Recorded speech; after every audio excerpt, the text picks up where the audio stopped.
Recording. Welcome to our New Year's Eve Twitch stream. It's amazing how the sound is in this new headset. Everything's so quiet. I was not expecting the noise cancellation, but I do like it. So I have to remember how to use... Why are we... There we go. Use your thing, buddy. I have to remember how to fight, which is not going to be right now. No! Well, you know, this is better. I think the controls are the same on the Switch 2 version, but we'll find out. Continue from last save. We have nothing to lose. Jenny, how are you doing? It's great to see you. How's your New Year's Eve going? Okay, so if this brings out, and then, yeah, that's what I thought I was doing. Okay. So if I remember right, it's nice of you to come on. I wasn't thinking. Yeah, of course. We promised last time we would. I'm hoping a couple more people jump on too, and we can have a nice lively conversation. I think our mod is supposed to be here tonight, but we'll see. If not, I can mod. That used to be my job. I used to be a mod. But I was a mod in a company for Zoom calls, so it was a bit different. But our goal tonight is going to be, this is not the one I want, we're going to go to other story plot places. So we need our album. Oh, I'm sorry, you have a cold. Getting physically better for the new year. Yeah, I had a cold once. No, I'm kidding. I had a flu right for 2000. I was so excited for the year 2000 because I was turning 10 years old. That ages me. But it was also the year I was going to have my surgery. So I was really excited to get to the year 2000 and just like be in the new millennium. It was such a big deal. And then caught the flu New Year's Eve and had to spend the whole time in bed. But my family did save some balloons for me to pull down the next morning. So we did that. It was fun. All right, cool. I'm going to go here because if you saw, what we had there was a vantage point of the Twin Peaks. Hello. Okay, you can let me get used to... Guys, wow. Let me get used to my step. Why am I squatting? Okay, I feel like Link needs to pull out your sword, buddy. Now, there you go. Hit the guy. There we go. There is definitely, I think, less latency, and I'm not used to it. There we go. Also, I want a better weapon. Something that I can actually swing around. Let's see. Let's use this guy. That's better. I don't need that. You're... Okay, have fun with that. Which means, yeah. There we go. So the other thing I'm excited to talk about tonight, yeah, no worries.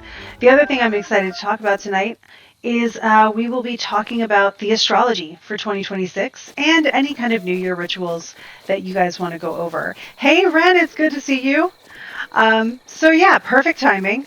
I'm heading us to a couple of the cutscene things so we can get good vantage points and progress the cutscene.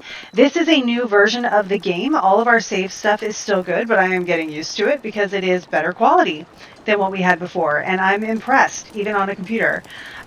Christmas was good to me, and I was able to upgrade a lot of my streaming system, as you might be able to tell. Lighting's really good right now. It's amazing. So I'm actually in a reclining chair. I'm so comfy.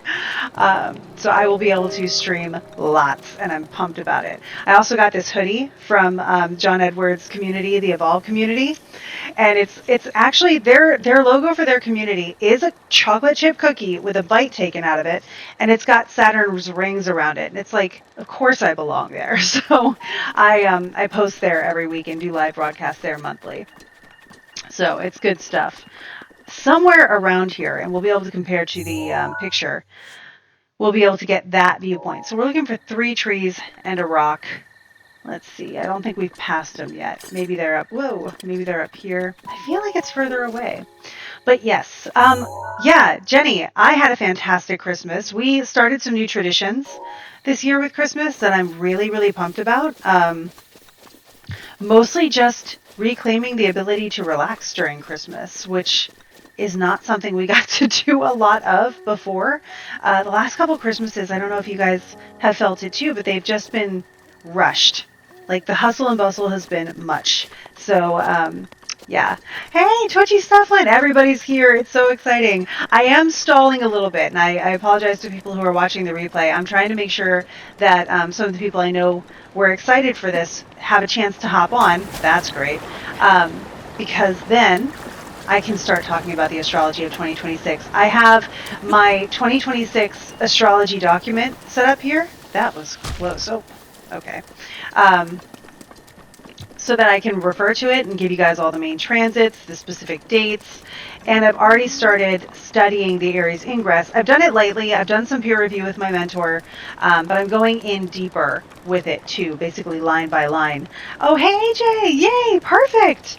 And Ren, thank you so much for the sub. I appreciate that. You're amazing. I really appreciate you guys. This is one of my favorite things to do. You've probably heard me talk about it on the podcast and stuff, but I really do like it that much, and it's because of you guys. So thank you for being here. Another dragon sighting, always awesome. That's got to be lucky on New Year's Eve. I'm claiming it. Right now, guys, in the game, I am looking for sort of a copse of 3 trees, and they've got like a boulder in front of them to get a good perspective on those twin peaks, because that is where our next memory is going to be. I wonder if maybe I don't have captured memories. Yeah, that is what we are set to. Set destination. Okay.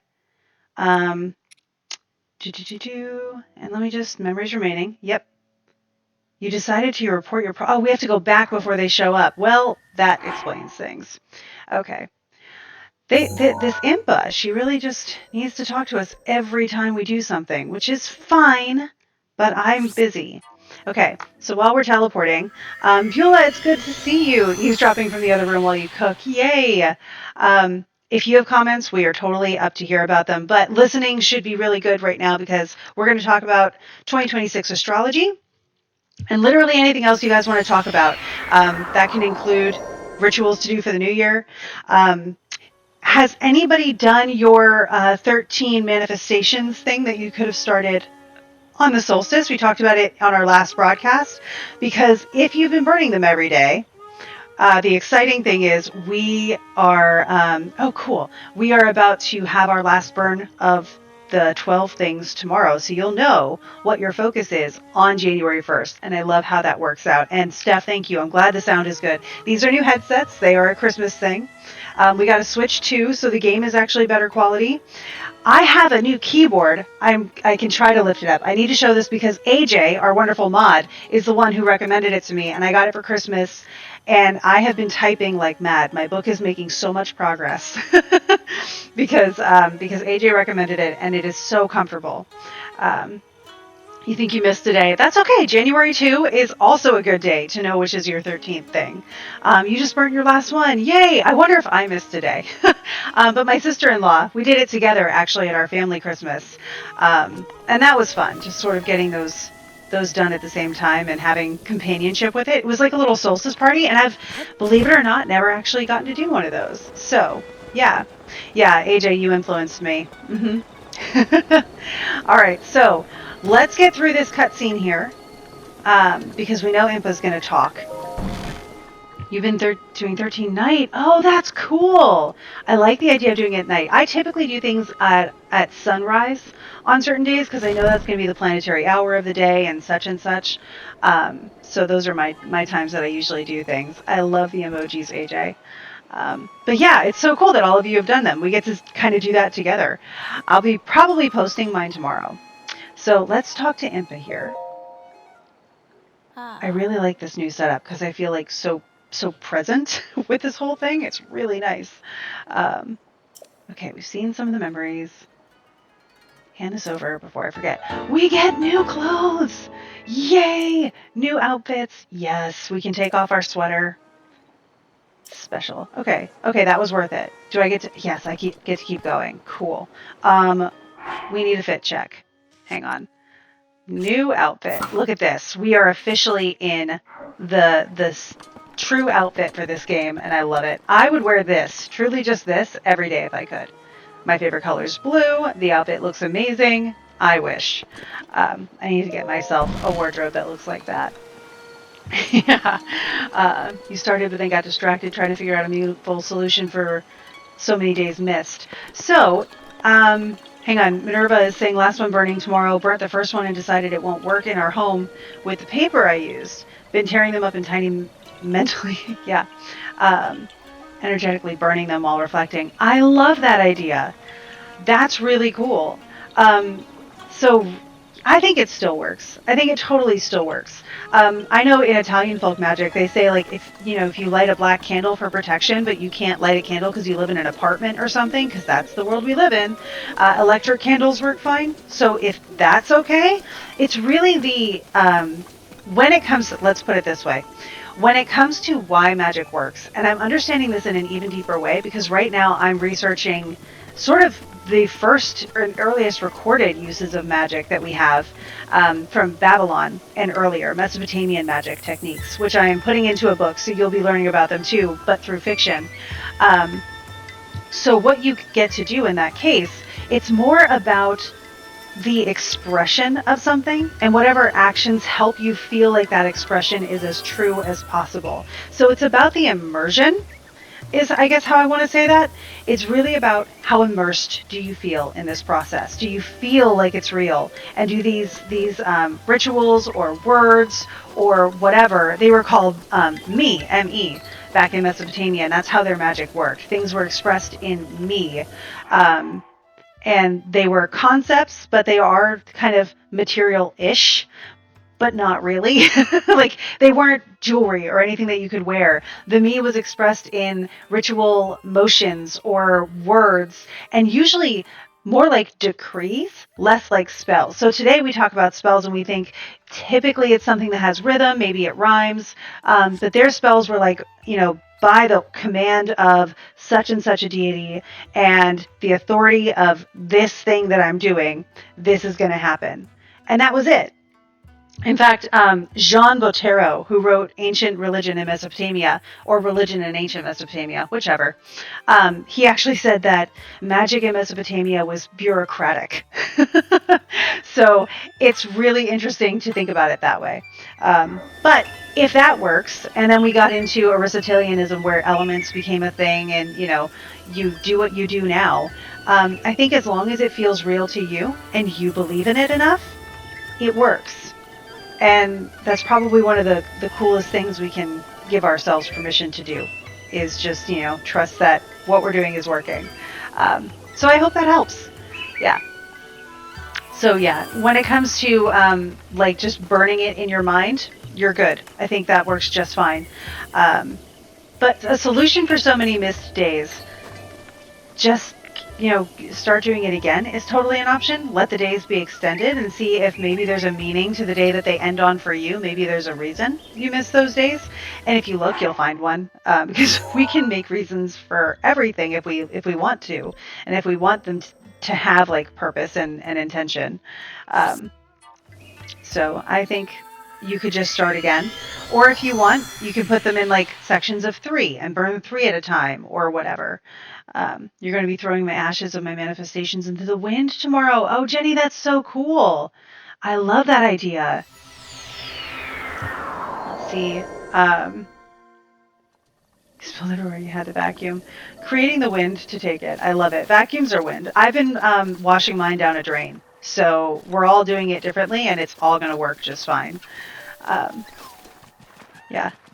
The other day you saw an Aussie witch complaining that all herbs and spells are European and so expensive, and then learning about your local herbs. Yes. Local herbs are even more powerful because they're part of the land they grow there naturally and it's like their space. So I love that idea. Oh, look, we can get a chest. But here's the thing. Did we do this already? I don't think we did. Do we want to try this? As then we can go look for our next spot.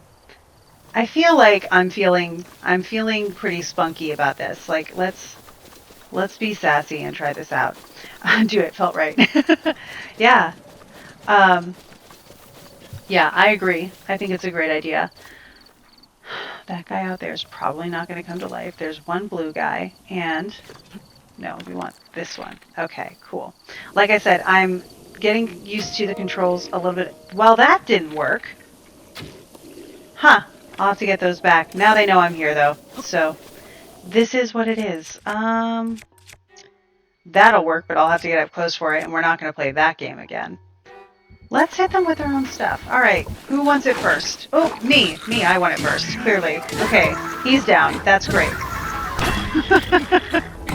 Gosh. Just get him. Oh, get him. Who's over here? Is there someone else? No. Ha-ha! I am king of the mountain. And you are just giving me free arrows. Great. Don't hit the... Ow! Jeez. You can hit me, just don't hit the barrels. Okay. Cool. So we did that. One hit KO. I love it. We need more of those. Those are my new favorites. Any of you guys have those, by the way? That would be great. Yeah. So that's my opinion on that. And again, I love that you did it in the first place. The very fact that you're doing something and that it feels magical and meaningful to you, that means you're doing it right. Because, again, it's all about you as the practitioner and your connection to whatever you're tapping into to make it work. Because we all have different ways of doing that. All right, cool. And I get to keep it. Phenomenal. All right. Let me catch up on the chat here a little bit. Store-bought is fine, yeah. Just do whatever works. Mesopotamian Ministry of Magic. Heck yeah. Yeah, I am loving learning about Mesopotamian magic right now. Basically, the concept of the book I'm writing is that at the turning of an age, when one part of the sky hands over authority to another part of the sky, the way the people are working with the deities is changing. And so the planetary deities, due to an incident of one of them disappearing, have to come down and deal with things more directly. So they're trying to learn how to do magic in a more mortal or human way to make sure that they don't stand out too much in what they're trying to do. So that's a summary of the scene I'm working on right now, but it's going really well. Yeah, so that's a little bit about Mesopotamian magic for you. Yeah. The other day you saw, yeah. Okay, I'm just catching up here. Yeah. Vacuuming them up is fine. Throwing ashes away is fine. Scattering them in the wind. A lot of people will use a river if you have the ability. I use my sink. It is my own personal river in my house. And that is how I wash things away and let it go with the flow. All right, so we want to be over here. Are those the 3 trees? I just feel like we should be further away. But maybe I'm wrong. Might rewrite them and pick one out of the envelope and burn the rest. Oh, that's a great idea, Ren. I love that. The viewers in the chat, does anyone have any ritual? Yeah, like you must eat black-eyed peas. Oh, man. So my family used to have, because of our more Polish heritage. It's not Polish. Our family never really lived in Poland. We lived in a kingdom that got absorbed when the Austrian-Hungarian Empire kind of dismantled during World War I. So now the town is in Poland. Do we have another one? Well, since you're here. So it's more Ukrainian by culture. But still, it's all about on New Year's the, what was it? Pork and sauerkraut. Thanks, Dan. Yeah, pork and sauerkraut.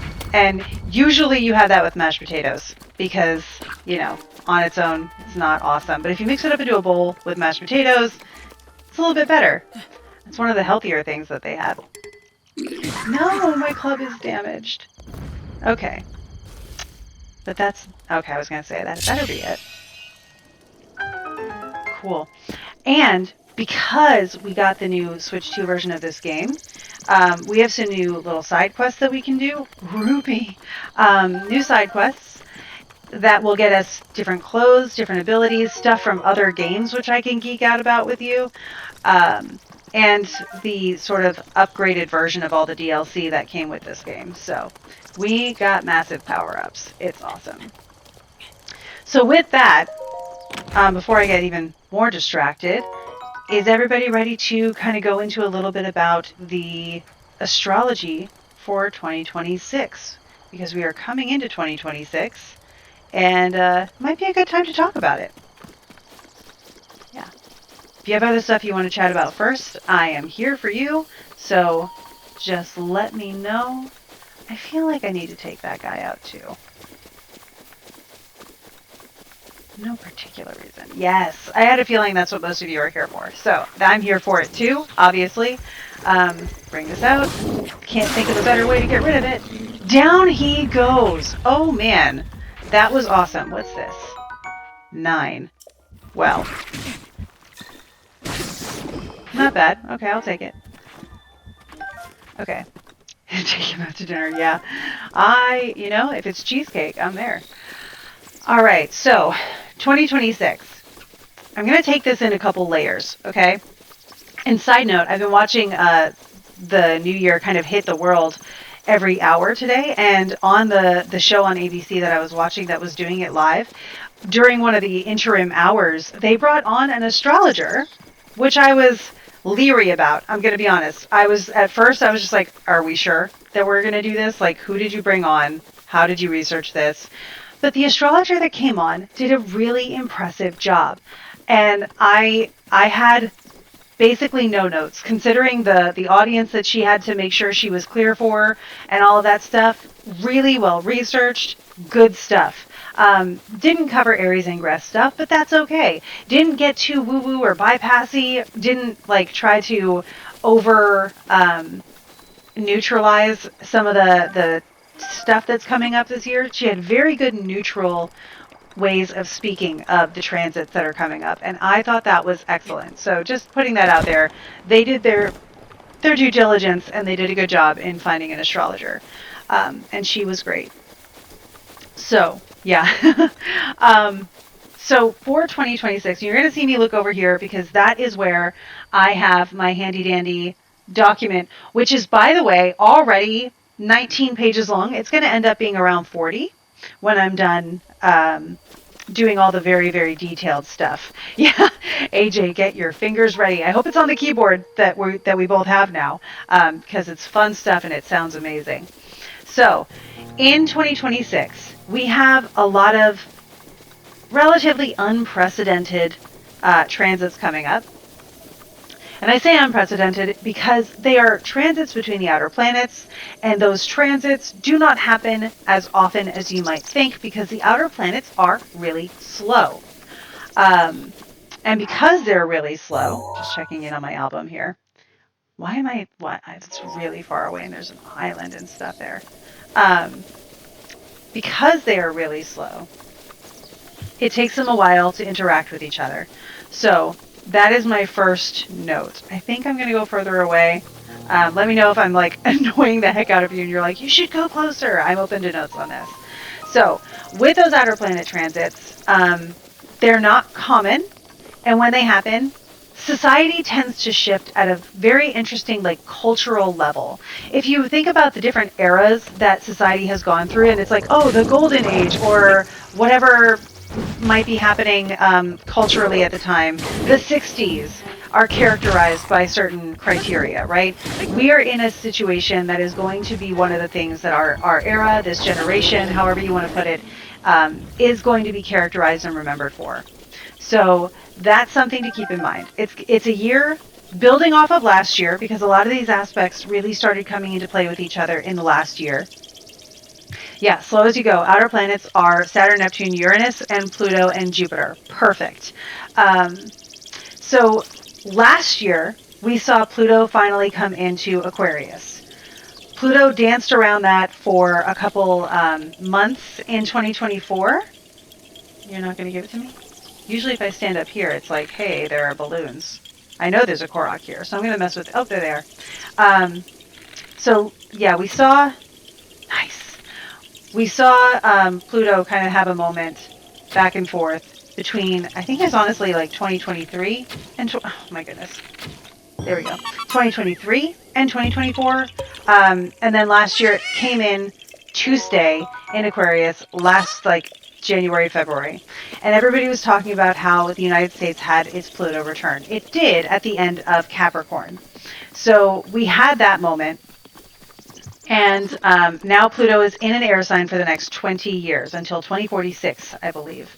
Um, oh, yay, Mabel, and I love that you have a dog, and I appreciate that you're listening into your car. Um, that's cool. Um, and I love that your husband did the burning stuff with you. That's so cool. So, that being said, now that Pluto is in Aquarius, Uranus in the last year has also moved from Taurus into Gemini. Now, these two signs have something in common. In the chat, if you want to try to guess what Gemini and Aquarius have in common, feel free. I'm going to slowly make my way to telling you that they are. I think I see Dan guessing in his head over here. Hi, Spinal Saturn. So they are both air signs. Gemini and Aquarius are air signs. Dan passed the exam. I can see him on the couch across from me here. For anybody who doesn't know, my new setup is in the living room. I'm on a rocking chair recliner now, and I've got this whole thing set up beautifully. Um, Air signs. And hi, Dan. That's from AJ. So we have now a connection between these two planets that is called a trine. Trines happen from one triplicity or element, right? Air, fire, whatever. Those are called triplicities in astrology. From one element to another, when a planet connects to another planet, that is called a trine. In ancient astrology, they would have given you leeway for the entire sign because they were working with planets that were visible and moved at their slowest 2.5 years through a single sign. Uranus and Pluto take a lot longer, decades. Pluto takes 20 years. Uranus takes about a decade on its own to just get through a sign. So this happened at different paces. Think about like if you think about those math problems where they're like train A left a station at this speed and train B left another station at this speed. When will they meet up? That's the kind of thing we're thinking about. Oh, I think I found the spot.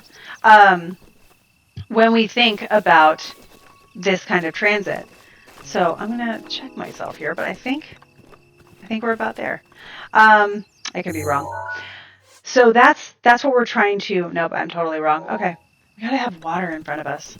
Um, that's the sort of pace and physics that's going on behind these things. So Uranus and Pluto are going to have a trine, and in that we're going to see some kind of radical shift in society.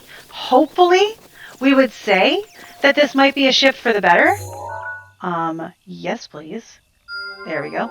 That it might be a shift for the better. We hope that this is going to be a positive shift. Uranus, when we think about Uranus topics, tends to be the reason I use the word radical. Uranus is characterized by words like radical, revolutionary, unprecedented, and things that are unexpected and nearly impossible to predict. So when we think about Uranus, we think about unpredictability and insane progress, especially Uranus in air signs. And I'll get into this a little bit more because the last time Pluto and Uranus trined in air signs was, I believe I have it in here, because in air signs is different than in the exact signs, which is the crazy thing here. Uranus was last in Gemini in 1942 to 1948. Pluto was last in Aquarius. Let me find Pluto here. No, I don't have that on this list. But the trine is going to be, where are you? Jupiter, Saturn, Jupiter opposite Pluto, Uranus trine Pluto. They were in air signs the last time they trined from air signs. During the French and American revolutions, and during ages of massive progress. I believe it was the Enlightenment happened around that time too, right? So we're thinking a lot of things with technology, a lot of things with knowledge and education and understanding. We're going to see a boon of that. So that's some stuff to look out for that we're going to see really coming into its own this year, or we hope to. Now, this is in the context of other things that are going on as well. So while we are expecting to see, I do not know where I should be. I'm on the wrong side, I bet. Hang on. Sorry, I just thought about it. I'm on the wrong side. Yes. Okay. So at least I know what the problem is. Now I can fix it. Yeah, so thinking about Uranus and Pluto in trine, Pluto is transformation, death, and rebirth. Think about a volcano that erupts. At first, it's cataclysmic, and then it becomes really fertile soil. So we think about the really like the Tower card in tarot, tearing something down so it can be rebuilt is one of the ways that we can think about this. Now that's going to happen quickly and in unconventional ways because we have Uranus at play here. So keeping that in mind, we're going to change the paradigm and the way things are done, probably in an interesting societal level. Again, Gemini coming into play here, Aquarius coming into play here. Air as a triplicity is extraordinarily social. And on top of that, we also have the quality of, I'm going to bring out our wolf link. The quality of Aquarius is very social. It's, hang on, remember how to do this. That way. There we go. It's very social, and so is Gemini. Gemini loves to think with others or write with others, and Saturn loves to create society. Now, it's not Saturn, it's Aquarius, but Aquarius is ruled by Saturn, and so to my next point, it also likes to organize society, and we hope that it does that in a very fair and good way, but that's the part that's up to us, okay? So, you know, the kind of society that we get, we have to decide what that is. And again, we have Rocio, hey Nick, great to see you. We could get a new horse. I'm thinking about it, but then we would lose our wolf link. So that's what made me bring out wolf link. Okay, we're getting to our next memory here. And if I remember right, it's a good one. So big radical shifts in society, tearing down old structures or ways things are done, bringing in new ways to do things, and moving forward. The carousel of progress is always my favorite way to think about how Uranus can shape society. Not necessarily that it always coincides, but just the fact that it's like turning all the time. And then you see this new era where this new technology is emerging. And it's a great, big, beautiful tomorrow shining at the end of every day. And so I like to think about that. That's what I hope for in these situations. And again, it's a trine. So we do have reason to believe that there's positive change coming. Now, does astrology take sides? And it does take signs. But does astrology take sides in politics and things like that? No, it does not, right? Astrology is universal neutral, if anything is. So I want to put that kind of into perspective because I have to do it for myself all the time because I have opinions. But astrology is just saying, here's history unfolding, watch. And I'm saying I want it to go a certain way. Sometimes we both have the same idea, and sometimes we don't. Oh, it broke. So that's something also to keep in mind. I'm kind of happy with the fact that a 9 thing did it, and I've got extra here. There we go. So, yeah, be on the lookout for that. It's going to be in line with stuff that we already have some awareness of. I say that because, again, Uranus did dip into Gemini last year for a bit as well, and then went back into Taurus during its retrograde. It's not back in Gemini yet. It's going to be end of April, I believe, when Uranus gets back into, April 25th, Uranus will come back into Gemini. So we've got some time. That is not the first major transit of the year, but it's one of the bigger ones I'm watching, which is why I sort of brought it in. The one that is happening first is one that I think we are seeing in culture just very openly and relevant already, and that is the conjunction. Yeah. Remember, it's a neutral process. Yeah, I'm telling you, it's something I constantly have to remind myself of. But when you do, it helps in your real life too. Remembering that astrology is a neutral process helps you remember to be neutral, which can really be a mental health tool. You can still have your own opinions. Do not by any means negate your own opinions and your thoughts about things. Are you going to get that guy for me? Oh, he got away. If you attack those blue bunnies, which I don't like doing, you get a ton of rupees. So, you know, I don't really like the method, but something just died. Something in the nature of maybe a goat. Let's go see. Yep. Oh no. We're going to go help this boar, and then Wolfling's probably going to kill the boar. So don't hit me. Okay. Oh, Cheapers. Yeah. I'll just let Wolfling take care of that. He's the best weapon we've got in our arsenal anyway. Cool. Nice. We saved the boar. Now let's see if... Nope. It's not going to happen. Okay. Nice. The boar lives. Okay. So... I had a moment with tarot with my roommate that reminded me divination can be neutral too. Yeah. Yeah. Sometimes, and this is why, one of the reasons why I look at the outer planets, specifically like Uranus and stuff. Okay, good. Hang out with me, Val. We don't want to be climbing too much right now because it's raining again. This is why I think about the outer planets almost as I would think differently between the Olympian deities in Greek pantheons and the Titans. The Titans are more natural forces shaping the cosmos and shaping the way nature moves. But the Olympians are the ones taking part in human life and that kind of stuff. Who are you having beef with now? So think about the planets from Saturn on in toward the sun as the Olympians, and think about the outer planets, Uranus, Neptune, and Pluto, as the Titans, and you'll kind of get what I'm talking about with that. They are more shaping nature. They are the natural forces of balance and chaos and structure and all that kind of stuff. Less structure, more chaos, to be honest with you.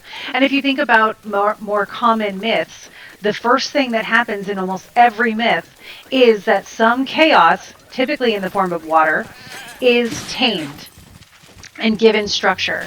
And that is where Saturn comes in. Saturn is usually the planetary archetype for whatever deity has tamed and given structure to the chaos. So, fun fact for you there, in so many of the images that we get, including the Bible, by the way. So, fun fact. I don't know, man. I'm very much confused about where this location is. It might have to be even further, but I just can't fathom it. I mean, it's definitely up higher. Let's go here and see what we can see. Yeah, so that is Pluto-Uranus. If you have any questions about it, totally open to going into it a little bit more, answering more topic questions on that, no problem. In the meantime, let's move on to the aspect between outer planets again, which is another reason why 2026 is wild. Over yonder, yes. Because we've got a couple of these happening. It's a year of a lot of them. It's a year of a lot. I think that's a really great way of just summarizing the whole thing. It's a year of a lot. All right, I don't know what I'm doing. I'm just going to try this. So the rain is making this more difficult because I can't tell what I'm up to here. Neptune is associated with earthquakes. Actually, Uranus is associated with earthquakes, yeah. Which also don't care who they affect. Exactly. Yeah. And in traditional astrology, before they knew about Neptune, they would have given earthquakes probably to things that would happen in a certain sign. But now we attribute them to those outer planets. And it does seem to work. So fun stuff to think about there as well. Okay, so we don't have a river out here to work with. That's something to take into account. I don't need more slimes, or do I? You know, if you're here, whatever. That makes me nervous. See, that's what I don't want. The way as an astrologer, do you want me to clue you in on how I have to think about this kind of stuff? Because Rocio, I get it, right? The world has done stuff before. And so what we can understand is that if the world has changed before and it's changing again, change is natural. It's okay that things are changing. And in fact, one of the points that I think Em and I make on maybe next week's podcast episode is we don't want things to stay the same. Most of us would really like something different right now. And so that is what we're expecting. And I will tell you that other astrologers, where a lot of our fears come into the fact of like, I'm nervous about that because I'm afraid of things like war and such. This isn't necessarily the best thing, but it's something other astrologers have said, that we're going to have more technology kind of governed encounters, right? Again, I can't say if that I will be able to at some point. I don't think I saw any indicators of. I don't know if I did. I'm going to have to double check it because I haven't gotten to that section in the book yet. I actually go through. Uh, Russ, here you are. Hi. Change is good. I go through Masha Allah's delineations of the Aries Ingress chart and how to find out. Is it going to be a good year for the king? Is it going to be a good year for the people? Is there going to be war? Where is it going to come from? What are the economies going to do? Those kinds of things. I have a general overview of that already, and I'm going to talk about it with you guys tonight. But the specifics of like, will there be war?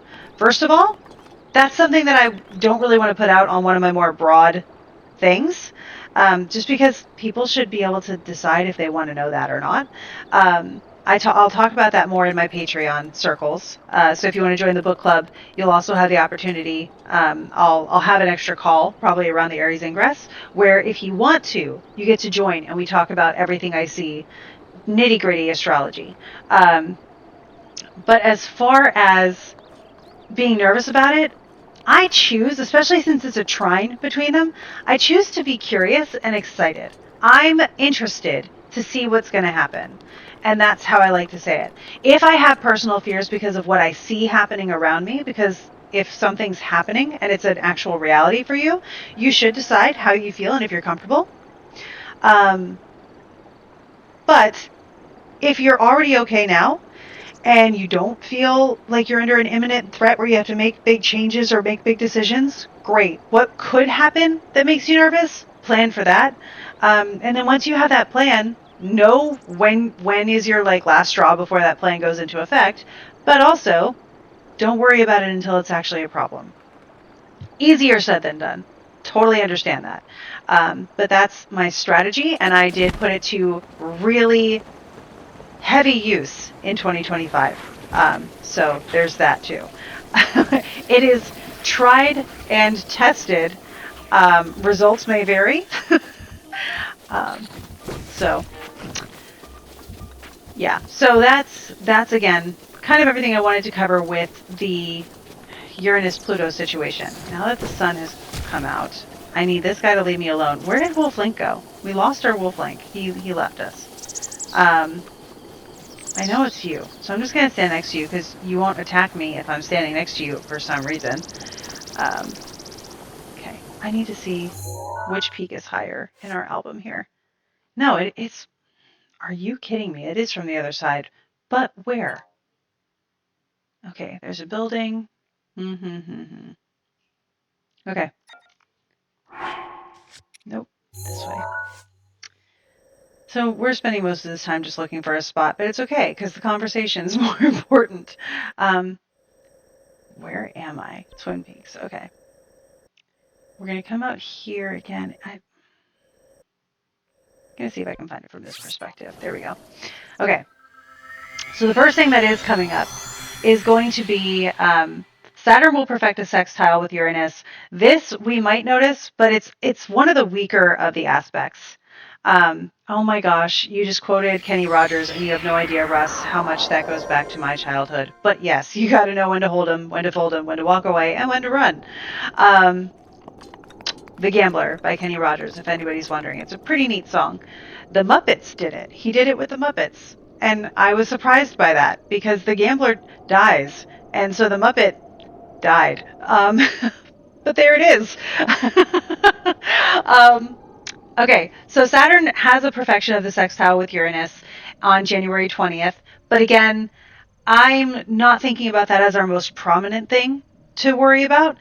Yes, it's not the most common, but also a sextile is a weaker aspect anyway, and it's a more positive aspect. So the one I'm looking at perfects February 20th, and it is the conjunction between Saturn and Neptune. You all have heard me talk about this ad nauseum because I've been anticipating it for years before it has arrived, and it has been a very close conjunction, kind of back and forth over the last year. So we've been seeing it play out in the craziest, wildest ways.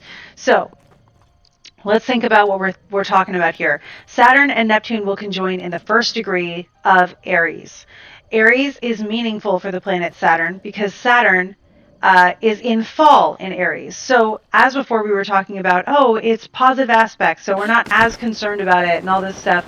Aries is not in his is not Saturn's favorite place to be. Saturn would much prefer to be in Libra, which where Saturn is exalted, and that's all the way across the chart. So thinking about that for Saturn, I need to get past the building before I'm at the right place. So that's something to keep in mind. Thinking about that for Saturn, and Saturn's going to be there for 2.5 years. Neptune's going to be there for like more than 8, so like basically a decade. I have to remember Neptune's pattern there, but it's a decade-ish. And so with Saturn being there, again, the way my mentor and I have talked about it is Saturn is structures, and Saturn in fall, those structures are unreliable. And so you have to think about like what structures or other Saturnian things like governorships and such feel unreliable in the time of Saturn in Aries. And Saturn did have a preview in Aries last year. So we do have something of an idea of what that's like. I feel like you guys are back too soon. But anyway, yeah, so we have a preview of what that's like. We have an idea of Saturn in Aries. We have an idea of Neptune in Aries. They just didn't perfect their conjunction, even though they got wildly close. Now they're going to get totally conjunct in Aries on February 20th when they both come back in and have that conjunction, and then it begins to separate. So we are already kind of living in that world, but we need to finalize that sort of contract, to speak in more Saturnian terms again. Yeah, Muppets are some of my favorite weirdos. They do a good job. So I'm forgetting things here. Tall ones on that side. That's correct. Okay. We're looking for a building this way. Just like a square one, though. Okay. Yeah, so Saturn, again, does structures, does boundaries, does sort of the governance of things, brings order is a really great way to say it, right? So if Saturn, why is it raining again? If Saturn brings order, Neptune is the ocean, right? So Neptune is frequently similar to the chaos of primordial existence, right? So we think about this is sort of just like the beginning myths of so many cultures where Saturn is trying to bring structure to that fluid chaos. And Neptune is known for dissolving things, for creating illusions, and those types of things. Neptune is like fog. And so we find Saturn unstable in Aries, and then conjunct Neptune, which is blurring the lines of Saturn's boundaries. Conversely, to Neptunian things, Saturn will be adding boundaries where Neptune typically doesn't have any. So think about cubism in art, right? Saturn trying to put hard lines on creativity. And that can work. Neptune usually doesn't care about that kind of thing. But I think we're going to see that kind of stuff. Now, again, another thing that Neptune has been closely associated with is matters of faith and spirituality. And so we are seeing, over the past year, a lot of people exploring spiritual options. To put that as diplomatically as I possibly can. It is a downpour, and I can't really tell what's going on anymore. So in light of understanding that, this is probably a bad idea, but we'll see where it takes us. If we die, it's okay. So that conjunction, again, we're already pretty familiar with it. I think I know where I'm going, if I can survive to get there. We're already pretty familiar with it, but just know that it's intensifying until that point, which is only a month and a half away or so. But it's going to intensify until then. So we're going to notice it coming into play even more. It's going to build up. It's going to reach its peak, and then we'll see what happens, and then we'll deal with it.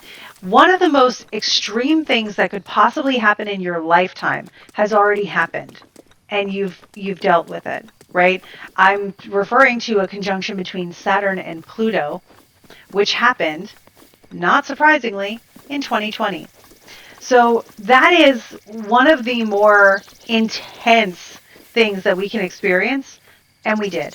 So I'm not saying it's going to be exactly like 2020 again, but I am saying that we've handled stuff of that nature. So we are the generation that knows what to do in these unforeseen circumstances, or however you want to put it.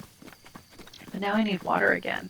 This is wild. I have played this game before. You would think that I would know what I'm doing, but at least the sun's back. So let's get a picture again. All right. I'm so close, y'all. We're so close. There's got to be some kind of a pond. Is there a pond on the map? Is it over here? We'll try it. All right. So that's the thing that we can think about. Saturn does structure. You can remember that Saturn does structure because Saturn literally has rings around it. It drew a line around itself. Neptune does not do structure. It's kind of the opposite in some ways. So we want to make sure that we're thinking outside the box, that we're letting ourselves be creative, because that's where our personal power is, right? If you're like, what do I do? This big thing's happening. It is. But your power is high. Amazing.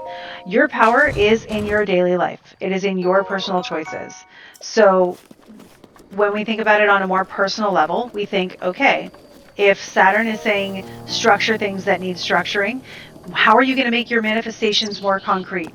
How are you going to take things more seriously? So, so that you know exactly what the steps will be to make sure that you can achieve your goals, right? Give form to the abstract. Yeah. So that's what I would say in your personal life. Now in society, we're going to see people trying to give form to abstract, or people trying to take away form and have more freedom of, are you kidding me? It's raining again. More freedom of interpretation with things. As you see that emerge in society, you will be able to say, I knew this was coming. I am aware of it. I've kind of felt into it ahead of time, and I know how I want to take my aligned action. I think this is the rock we're looking for. I think we've reached our spot. We have reached our spot. All right. So with that, Saturn and Neptune conjunction, February 20th, it's putting lines on things that don't have lines, and it's taking lines away from things that do, right? Rain being Neptune, for sure. I don't think in the history of this game there has been a rainier game. Yeah, there is, yeah. Maybe Link is just depressed, and there's a rain cloud hovering over him. I don't know.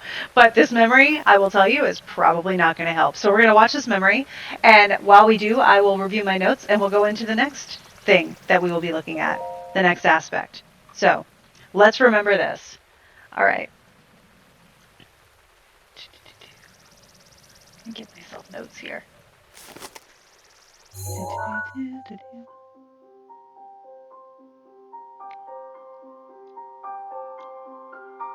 Okay.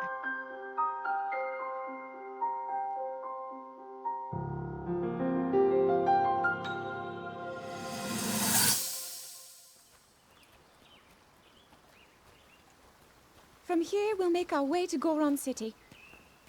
Then, we'll need some adjustments on that divine beast so Daru can manage it as easily as possible. He's figured out how to get it to move. However, it's apparent that we still have much more to learn. But to think, that divine beast was actually built by people. I won't be able to climb ever in this game. That means we should be able to understand how it works and how to use it to our advantage. These divine beasts, so much we don't know. But if we want to turn back Calamity Ganon, they're our best hope.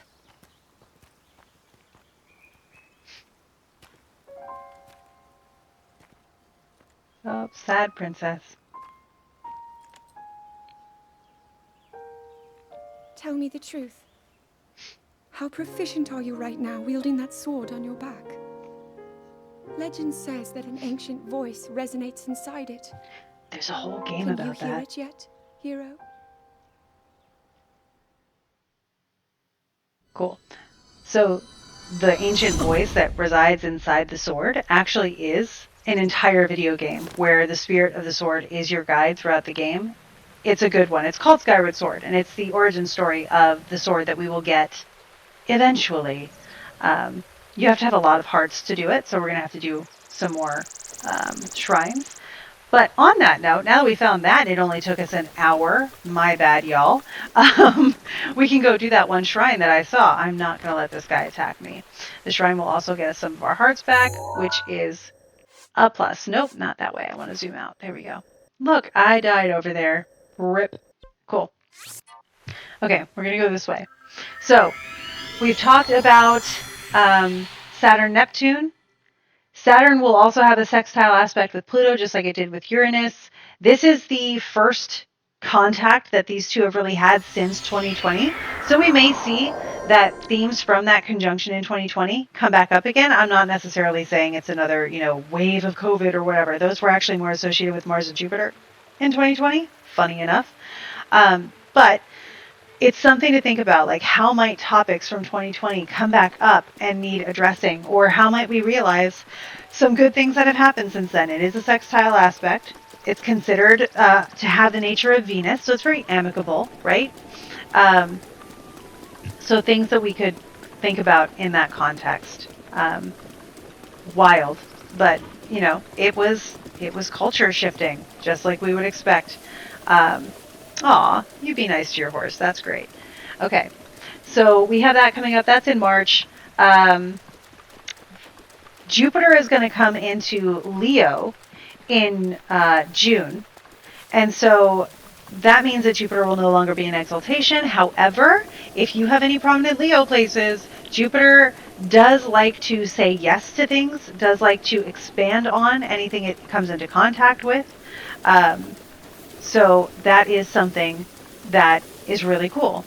Like structure of things, working remotely and being online or offline roommates, living arrangements. AJ, those are perfect. That's exactly the kind of stuff that we might see coming up as a topic again in the period of the Saturn-Pluto. And I think we said that was in March. Yeah. So keep an eye out for that stuff in March. It'll be ironic because March was also the month where the lockdown occurred. So we'll be able to, you'll have all the news anchors being like, it's been exactly 6 years since the shutdown, and now we're noticing this. So when you see a headline that looks like that, remember me. All right, we're going to let the current take us a little bit around here. Oh, this one. There's a chest here, too. We will get that in a second. Yeah. Saturn and Pluto thing in March. Yeah. So, no, I need this. I'm going to get us a chest. That one right there. Cool. Put this over here. Maybe come toward me a little bit. There we go. Boop. Yay! Okay, we've got money. Yes! We're going to use it to buy clothes. Okay, so we're going to talk to this lady because she wants us to not touch the flowers. So we're going to make friends with her first. And then we'll be able to get to that. If we were to walk on the flowers, she would get ticked off at us. So we have to navigate around the flowers. And she does not make that easy. Oh, that broke too, huh? Stuff breaks so much in this game here. There. Smacked it with someone else's arm. That's a flower. Oof, that was close. And see, you might think, hey, go grab that spear. No, I will not, because she'll get mad at me. And I don't like getting in trouble. There's something over there. Like, once I get out of here, I will go over and probably grab that. I think that's a hearty turnip or something that we could use. So, she'll just have to deal with it. Look at this one, too. Like, you're going to tell me that's not a trap? But anyway, we did it. Cool. Grab the spare arm. Yes. No! We didn't do it. And now you see what happens. Okay. Great. These almost invisible flowers. Yeah. So, Saturn, Neptune. There we go again. My goodness. If I ever have flowers, I won't be this picky about them, I promise. Yeah. Nice. I love the emojis, guys. We are working on emojis of the pups, of Jack and Zelda. Look for those eventually. We're not rushing it or anything, because you can't rush art. Name that movie if you know what I'm quoting. It's pretty obscure. So mad. So mad. Like, that was one little one, and I could jump over it, probably. But I don't want to... Oh, no! Ugh! Another hour spent just getting to a shrine, I'm sure. So many times. Oh, I think she hurts us here. Hang on.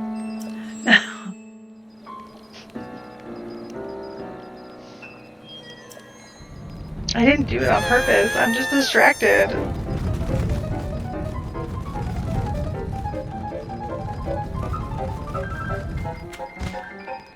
Okay. Glad she didn't overreact.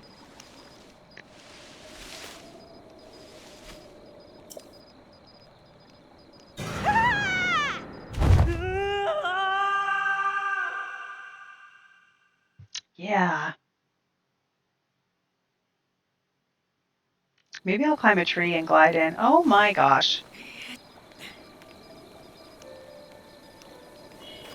Alright, well, now that I'm almost dead, I'm going to climb this tree, and I'm going to try to glide into it.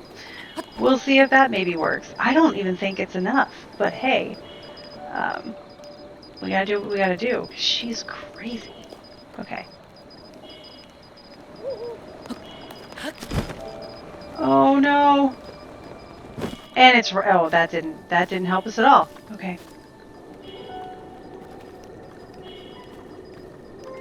Alright, we're good. No problem. Good lord. Okay. I just needed you guys to see that. And yes, Spinal Saturn. That was Toy Story 2 quote. That's amazing. Really impressed. Thank you. Yeah, so that takes us again. We're already into June. Uranus and Neptune, because Saturn and Neptune did it, and Saturn and Uranus did it. Now Uranus and Neptune will have a sextile. That's kind of interesting to me, right? Two outer planets really engaging with each other in that one. But again, a sextile aspect. This is not common. Again, it's something that just has not happened in a very, very long time. But I do know it happened in 942 AD. So the most recent time I could find. That's not to say that there are no other examples, but that's where my research brought us. Okay, so we're going to have to work on these. Okay, I imagine another one will come up over here.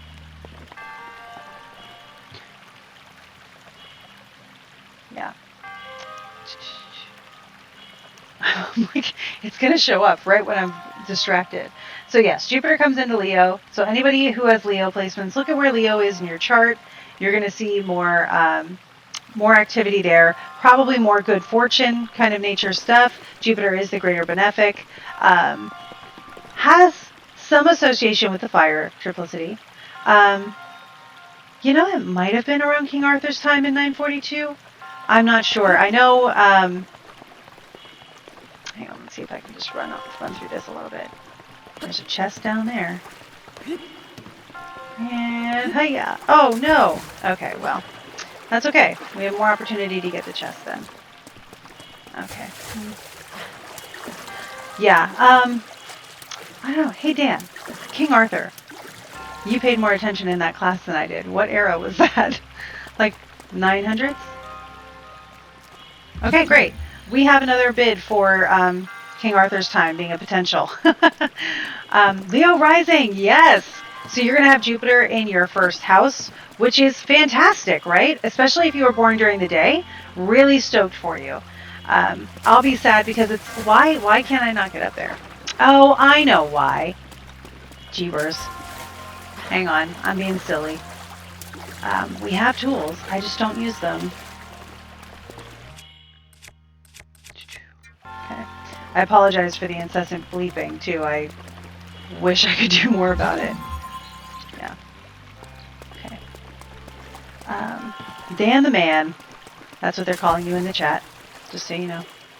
Yeah, an apple is a good idea. I think so, too.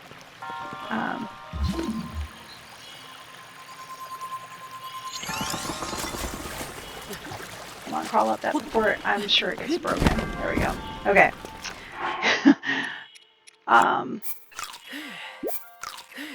There, we're good. Alright, perfect. Oh, I could have stopped it this whole time. Well, that's neat. You can move on, friend. Yeah. So after Jupiter and Leo, Uranus sextile Neptune, that's in mid-July. And then Uranus will trine Pluto, which we talked about. That's going to happen July 18th. And then also November 29th, because of their retrograde cycles, they will pass each other again like ships in the night. So we'll have 2 occurrences of that, and it'll be interesting to see how one plays out and the other one plays out. So we'll be able to sort of see how both go and revisit the topic. For anybody who joined, we talked about that early on. Uranus does a lot of progress, a lot of revolutionary ideas, revolutions in general. I'm going to have to bomb that, but first... Are you? You're not. Okay.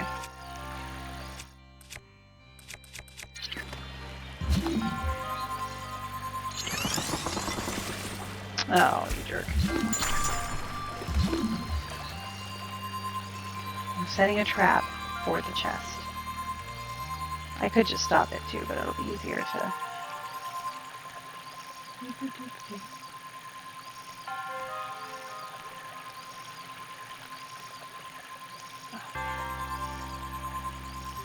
Did I just get it trapped? Fine. Nope, it's gonna fall down again.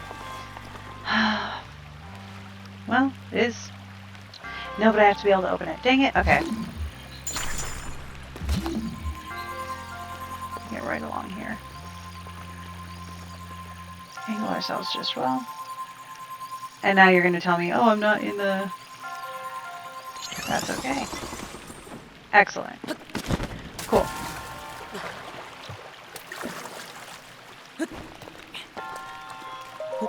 Yeah, just realized Libra Mars will be trine with at least one of the outer planets for most of the year. So those outer planets, this is a great topic, Ren. Steph, enjoy your dinner. Yay! Happy New Year. So if you are someone who has a planet in your natal chart in the early degrees, we're talking 0, 1, 2 degrees, of an air sign, you are also receiving a trine aspect from Uranus and Pluto this year. So that is something definitely to keep in mind. 100%. And that's a really great, astute thing to bring up. I'm really impressed. Because I forgot to think about that. Cool. Yeah. Hi, very, very cute cuspid. Nice to see you. Aquarius rising. Yeah. So you're going to have Jupiter in your 7th. And you will have those trines from Pluto and from Uranus from your 5th and 9th house. So we'll be able to talk about that, AJ, for sure. Yeah. Yeah, so that's July 18th and November 29th. July 17th through 24th, I highlighted because Jupiter, Uranus, Neptune, and Pluto will all be within, we call it orb, when planets are close enough to consider them in aspect, even if they don't perfect themselves there. They will be within orb of each other at that time. Well, that's not great. Come over here. Can you climb up this? No? Fine. I'll go back up here. I know what I'll do. It's not what I want to do, but I'll do it anyway. Okay. Oh, that's right. Do I have... Yeah, I do. We're just going to do it. Okay. We'll wait for them to come back around and do the thing. Awesome. Yeah, we will. Yes. Cool. So, Uranus, Neptune, Pluto, and Jupiter will all be in aspect to each other. Jupiter and Pluto are going to oppose each other. That'll perfect on July 20th.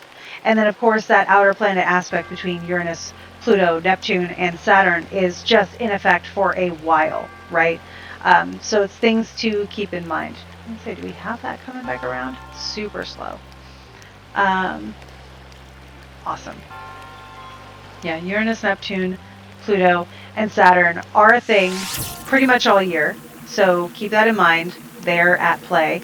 But Jupiter comes into the fold and then opposes Pluto for the first time again since 2020. Now, we already talked about how... Are you going to blow up? No. Then why are you there? All right. Well,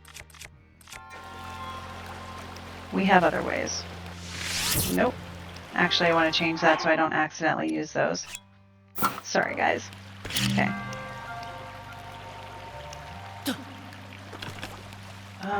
Maybe remember how to use them, Krista? Okay. Great. That's what we're talking about.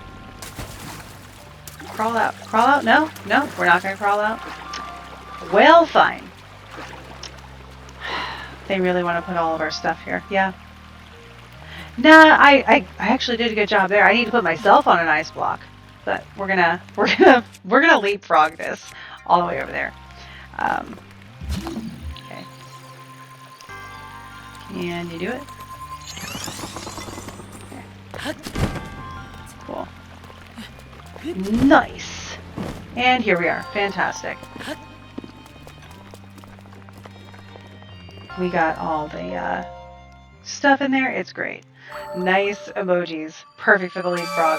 Yeah. So I expect that middle of July to be pretty active as far as stuff happening and headlines going on. Just because all of the outer planets are talking to each other directly. So that's a lot for society to hold on to. All right. And then just as Uranus has the sextile with Neptune, Neptune will have a sextile with Pluto. And then Jupiter and Saturn will have their trine, which again is another part of them meeting up since their conjunction in 2020. They had a conjunction on the December solstice in 2020, and now they're having their opening trine. They're having their first jovial gathering since then. So again, society is moving on from that time. And we're finding out, this is just going to get me out of there quicker. It's fine. We're finding out what comes next. And I think that that's something to look forward to. Again, these aspects are all trines and sextiles. They are amicable, technically positive aspects. Some astrologers will also claim that they're aspects that just make it easy for the planets to do what they want to do. And if you have malefics involved, that can be tricky. Saturn is the only technical malefic involved here. We go back and forth on whether or not the outer planets of Uranus, Neptune, and Pluto get to be considered malefic or benefic. I consider them neutral because it just seems more, like I mentioned earlier, it just seems more on the money for me. All right. I believe we've been here before, and so I think we already have that. So I'm going to get us to that. Yeah, I know where that is. Cool. Whoop. The more hearts we can get and a little bit more story is always a nice thing. Is that Rito Village? Windmills. I think that's Rito Village. Because we don't have the... Let's try this one. Okay. Yeah. Yeah, I think that that's what I'm looking at as one of the most active times of the year. Yeah. And by the end of summer, all of that outer planet drama is separating. So it's really between, end of January and summer that we're looking at all of that stuff, having the perfection and all that stuff. So the vibe of summer is, again, 2020 stuff, or is that starting this year? It's a harkening back to some of the 2020 stuff, but I think there's even more to it than that. It's going to be hard to say until we get there. Outer planets go home. They just keep moving along, right? It's a tortoise and the hare situation. Some will move on faster than the others. Think about what we talked about with the analogy of like the trains leaving the stations at different speeds. They all depart now. So they're going to have like a Midwest goodbye in July and then move along. That being said, this year, we have our normal retrogrades. Mercury retrogrades every year. Like this time it'll be 3 times. It's 3 or 4 times a year. And then this is the place. Haha. Mercury retrogrades every year. I thought this was the place. And there it is. And Jupiter, Saturn, Uranus, Neptune, Pluto, they all retrograde every year for portions of the year. Venus is going to have her retrograde again. This is something that happens every 18 months or so, every year and a half or so. Venus has a retrograde. She will be retrograde October 3rd through November 13th. She will be in Scorpio and Libra. So, if, like me, you have an active sign by timing or by angularity in your chart, and it happens to be Scorpio or Libra, Venus's retrograde will be more noticeable for you. Um, Fortunate for me, it's my first house year, and it will be Scorpio, and she'll be there in detriment, and we'll see how that goes, opposite my natal Venus. So pay attention to me, and in what did I say, October to November? Check in then. We'll see how it's going. Um, our moons, yeah, that'll be there too. That will be there too, and yeah, yeah. So that's something to pay attention to. Mars does not retrograde. Venus and Mars retrograded at the same time earlier this year. They finished a retrograde. Venus has started earlier. I think she stopped and Mars started, or it was the other way around. Mars stopped and she started. Yeah. So it's a lot. It's a lot. Um, Venus retrograde is once again it's okay, I keep forgetting, October 3rd to November 13th, starting in Scorpio, back into Libra, and then she'll go direct into Scorpio again. And of course, she's dignified in Libra. She owns Libra. That's her spot. She has domicile there. And then in Scorpio, though, she is detriment. So if those signs are important to you in your chart or in your timing, that time of the year, Venus, of course, does relationships just in general, friendships, values, the arts, that kind of stuff. Yeah, so just, I will tell you, when she, back in like 2022, I think, she retrograded in Leo, which was an important sign for my husband and for me in different ways in our charts. And I looked at him and I was like, do you enjoy this marriage? And he was like, yeah. I was like, cool. So you're happy right now? And he's like, yeah. I was like, cool. We should go to therapy. And he was like, why? And I was like, because we're going to need it in a couple months when Venus goes retrograde. And it was helpful for us at that time. There was stuff going on where we needed to have the support and the communication skill reminder. It helped a lot. So it's not a bad thing. It's not a failure indicator or anything like that. It has helped us so much. Um, the levels of trust that I now feel are stuff that as a Scorpio rising and Taurus sun did not think I would achieve in life. So I really appreciate it. Communication skills, 100% every time. Yeah. So those are the retrogrades. That's just the transits of 2026. So we've got a couple extra minutes here. I'm going to take a pause. We'll do this memory, and also yeah, that's how an astrologer does it. But also, I'm going to go into a little bit of what I know about the Aries ingress for 2026. Like I said, I'm still studying it, but I have peer reviewed some of what I've deciphered from it with my mentor, so I feel confident sharing some of it. Um, if that's something you're interested in, let's do this memory. And while it's going on, you can let me know if you'd like to hear more about the 2026 Aries ingress, which will be the particular timing and quality of the year for the United States in particular, because that's where I cast the chart for. So, fun stuff. And thank you all so far for having hung out with me through this basically hour and 15-minute long lecture on the transits of 2026 with some cozy gaming in between. I appreciate you a lot. I hope you enjoyed this as much as I do. All right, let's see what's going on here. Yeah, I appreciate you guys. Nothing. Just as I thought. It appears that this structure was designed to be exclusively accessed by the sword's chosen one. That's us. But designs can always be worked around. At least I hope. How do I get inside? I need to activate it somehow. Actually, I should do it this way so you can see.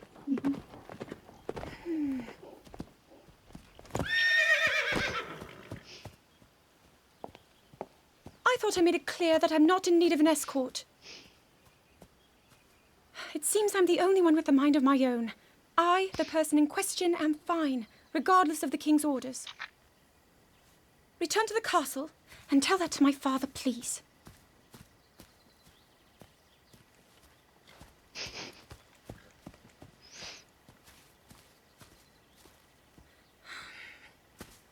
And stop following me! Dun dun dun. We do find out why she's so frustrated. She has a good reason. But yeah, yeah. I'm glad we're getting some of these cutscenes in. It's been really helpful. This is also clearly a major test of strength because we did not do it, and I'm not gonna right now either. I still don't think we have the right equipment for it, so I want to make sure we have all that when we need it. Um, let's see. I always do the wrong one here, but I'm getting better at it. Okay, that's Gerudo. I think we're at a good place now where we can further the story. We could. There's a couple of these we could do. But we could probably further the story at this point. Um, I think we'll try to do this one. I just want to make sure you guys have enough context to feel like attached to the characters when we go and do stuff. Um, awesome. We're at a good side of the castle for this. Nope. Yeah. Can't he just be a good friend? I wish. If only life were that simple. Let's go to this one. All right. So the Aries Ingress is a chart that we cast for basically the birthday of the year zodiacally. And what I mean when I say that is we're looking at the Aries ingress of the sun. So an ingress is when something goes in, right? It's an ingress. When something goes out, it's an egress. Um, but when the sun comes into Aries, which is the sign of the sun's exaltation, we consider this the equinox. In the northern hemisphere, it is our spring equinox. In the southern hemisphere, it is our fall equinox. Funny enough, this year I will be spending the equinox in Peru, so technically it will be the fall equinox. I've been spending a lot of equinoxes in different places recently, but this is really cool. It's the first time it'll be the opposite equinox to the one I'm used to. Um, so what we get on that day is sort of the birthday of the year. So when I say 2026 Aries Ingress and the astrology of 2026 for the United States for the chart that I cast, I'm really talking about this starting March 20th at 10:46 a.m. to be specific. So the reason it's raining again. Isn't that awesome? Okay, so this is where we did this. I just want to see where I can get an angle of the castle so we can find that last memory. So the Aries Ingress, like I said, is from March to March. We are going to continue to finish out the 2025 Aries Ingress from now until March. There are still some things that will occur in the minutia timing. I call it minutia timing. It's the techniques I'm using are primary directions, circumambulations, and distributions. So that I just like to say minutia timing because it's very detailed and it's metaphorical timing. We know the castle's somewhere in that direction because that's where all the red scary stuff is. So now we can get specific on what kind of trees are we looking for. Ooh, and we can go get that guy. Thank God it's raining or we would not have seen him so easily. Yeah. Nice. Awesome. So, yes, the spring equinox is, it's actually on March 20th. That's when the Aries spring equinox will be. So that's kind of what we're looking for as far as the new year. Yeah, perfect. The new year, astrologically. It's when the sun comes into tropical Aries. You will notice it's not when the sun comes into the astronomical constellation of Aries. That's sidereal. It's a whole other topic. I have videos on it on Instagram and TikTok and things, and I can definitely explain it on another day. It's just, it deserves time. And and that is when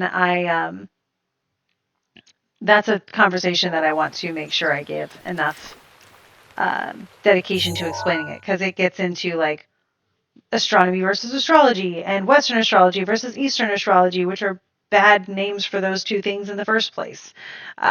So yeah, as you can tell, it's an entire digression all on its own. It's not fair that this is, no, I don't want to throw my tool.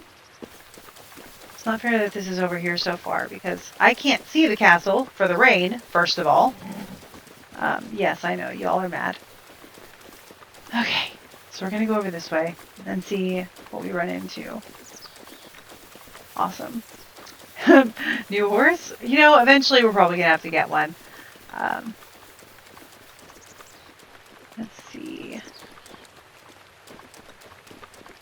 I know the castle is in the midst of all that mess. Yeah, so the Aries Ingress, the important thing you look at first in an Aries Ingress, and the rain is about to end, yay. The important thing to look at in the Aries Ingress chart is the rising sign. It's the first thing you look at in any chart when you're doing especially traditional astrology. So when we look at the Aries Ingress chart for 2026, the first thing we notice is that it is a Gemini rising chart. Now, sometimes that means that Mercury is the ruler of the year. Oh, hey! Sometimes that means that Mercury is the ruler of the year. Sometimes it doesn't. It depends on how well Mercury is doing.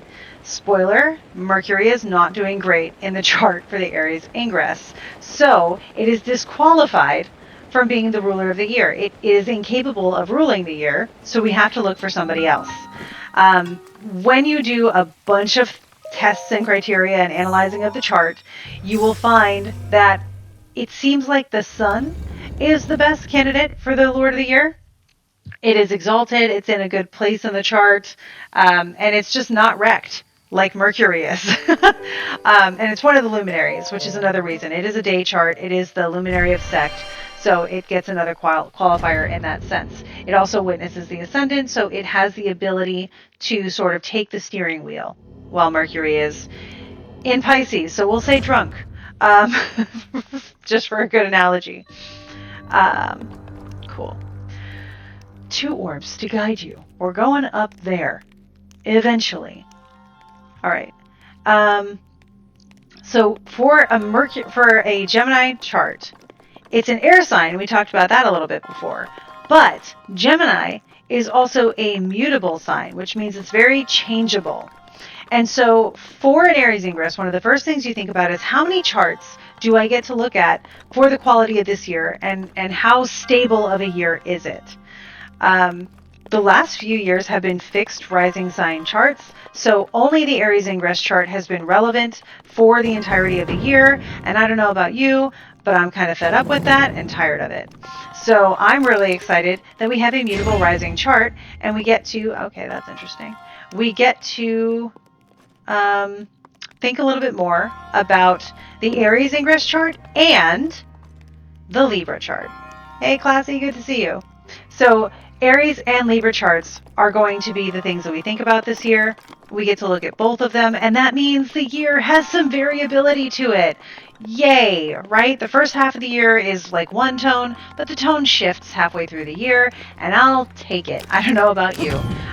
It's a year of change anyway, so of course it's going to have a more changeable rising sign. So that's the thing that we look at first. And with that, we know that there is going to be, again, changeability. And we know also, if we apply the transits as we know they are, that most of those big transits happen. Can I get into here? No.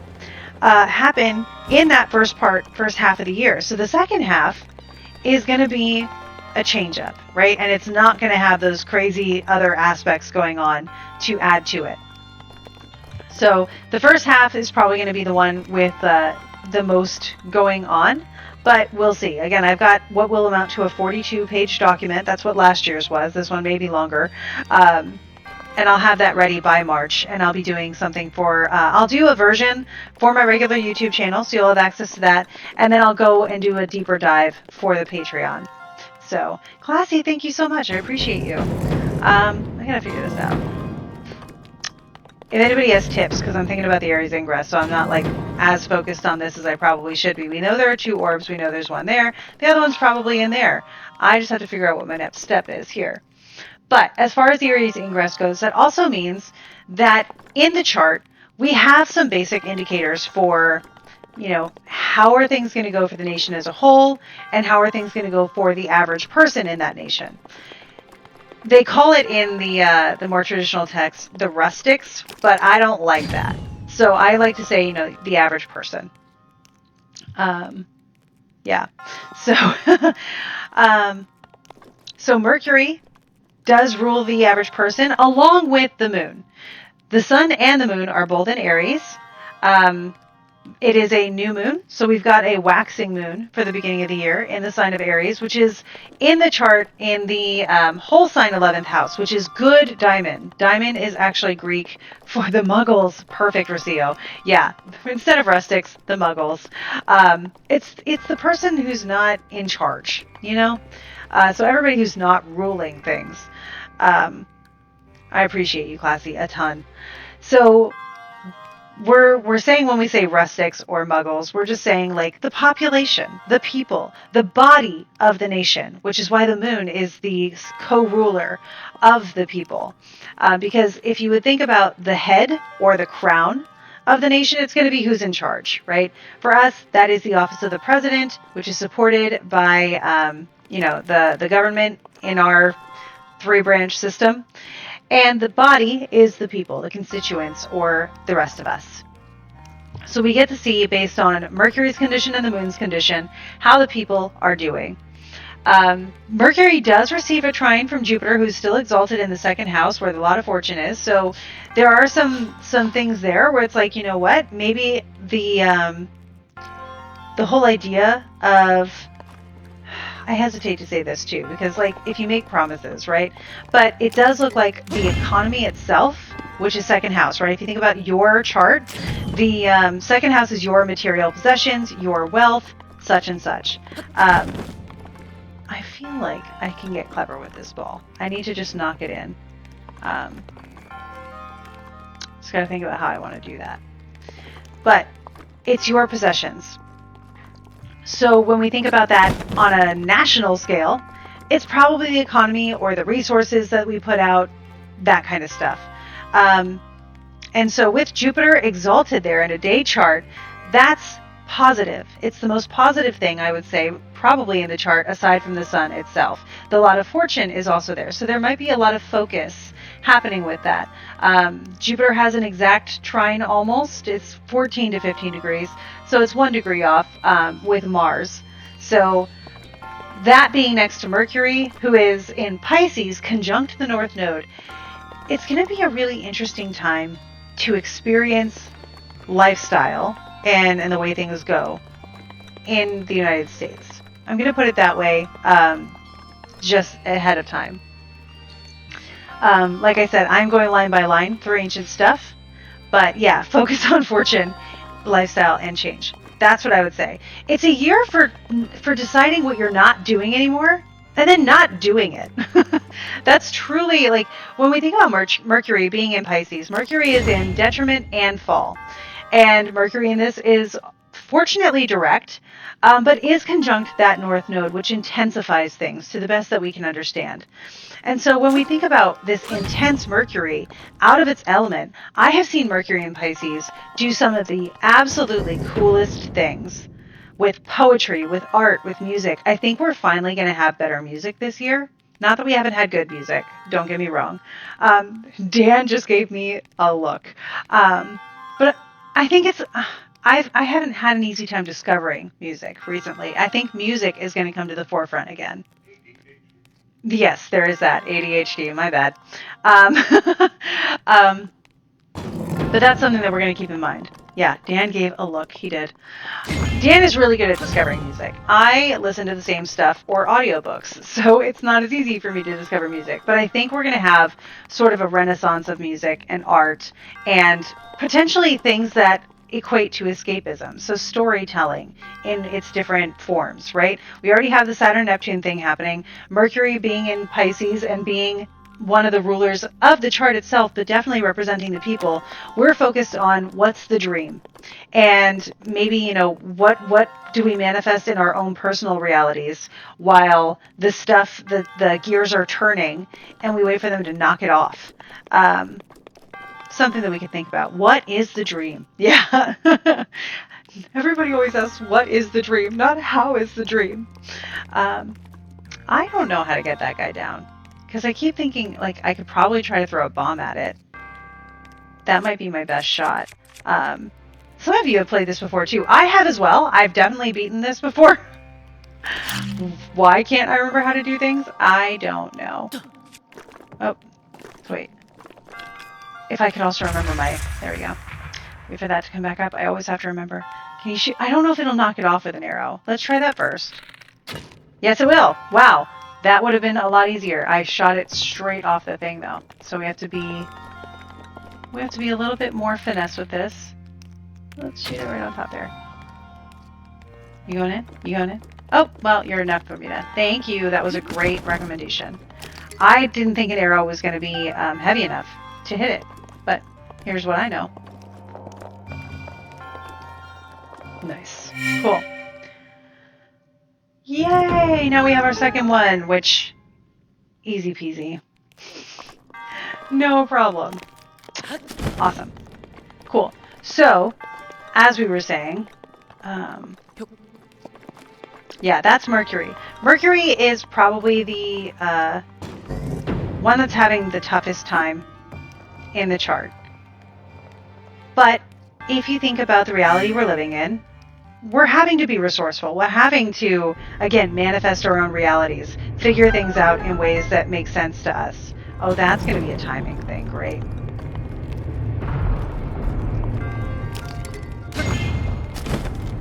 Oh, okay. We'll get there. Timing is not my specialty, so bear with me as I figure this out. Yeah. Ah! Yes! No, Russ, I never think about stasis because, again, it's a timing thing, and I'm just so not good at it. Yeah, see, I just totally didn't even do it right. Why, Link? Why? I don't even remember how to make it work. Stop time. I'm hitting the button. Oh, it can't be stopped. Okay. So, it was a good idea, though. I was back at the ball. Gotcha. Okay, gotcha. Yeah! I'll remember that for next time. Wow. Russ, thank you for being ahead of my game here. Ah, so close. Okay. Sometimes I'm like super lucky, and then when I try, we said this last time, when I try to do something, I end up being a little bit clumsy about it. But that's okay. Because I'm focused now on the moon. So the moon, there we go. The moon is in Aries in the 11th house. This is a decent place for the moon to be in. No, thank you. I also didn't find a chest in this one, but I think I can live with that.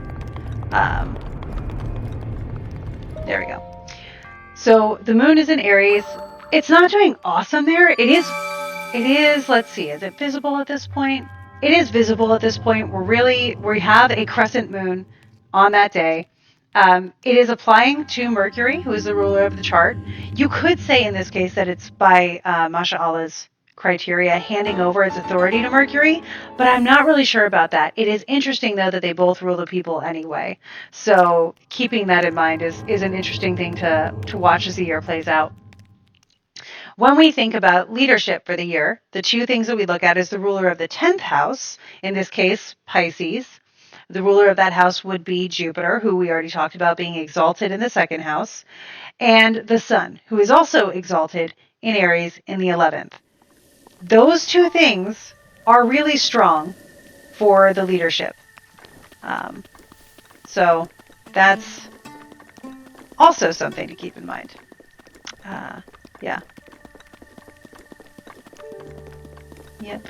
We do have Mars present in the 10th house in Pisces, which Mars isn't bad or good in Pisces. It really doesn't have any sort of preference either way. I'm going to do that, and I'm going to freeze them. Let's see. That's what we were doing, right? So that wasn't the place I wanted to go for that. That's definitely not the place we want to go for that. We'll go here again.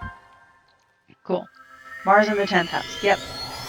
And that's sort of the state of the Aries ingress. When you look at like certain topics, is there anything that someone wants to know about 2026? I can look at the condition of that sign, house, or planet and give you a sort of one-off, like top 5 words of things to expect with it.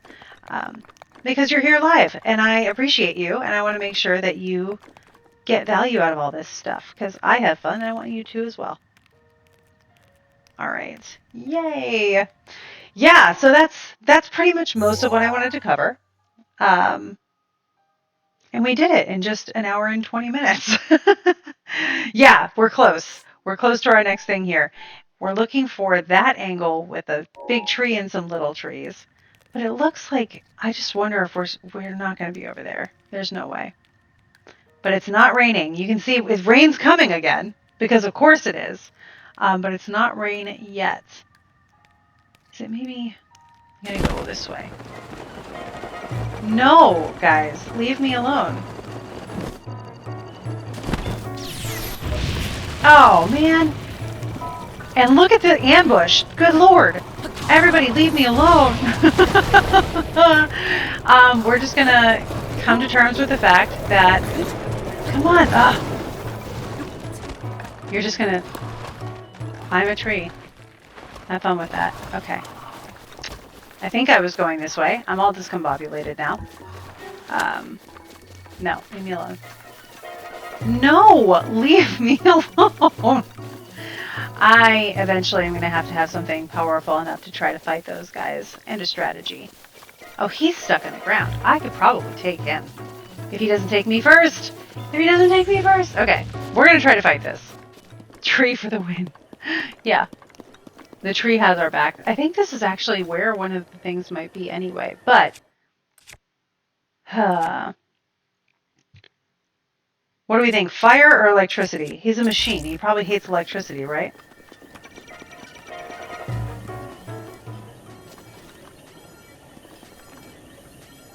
All right.